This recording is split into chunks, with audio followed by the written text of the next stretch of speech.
Narinig mo na ba ang salitang high potential employee or HIPO? High potential employee is someone who has the necessary skills, motivation, and potential to advance to and succeed in high-level senior leadership roles. In workplace, isa yan sa mga challenges na hinaharap ng mga HR na makapag-identify, makapag-recruit, at makapag-retain ng mga future leaders ng isang organization. But for now, we would like to understand ano ba yung common characteristics ng isang high potential employee. Number 1, exceed expectations. High potential employee go above and beyond to deliver outstanding results.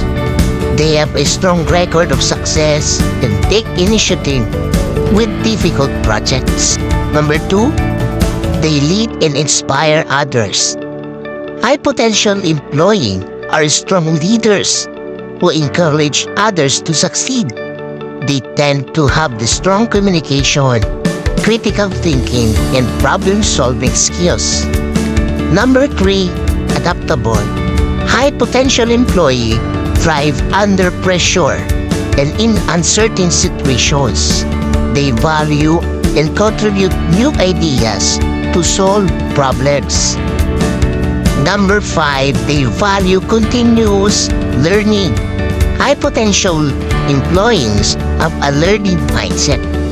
Their main priority is to consistently develop new skills and acquire knowledge. They value constructive criticism and welcome new challenges. And last, they highly motivated. High potential employees have a strong passion for their role and drive to succeed beyond their immediate responsibilities.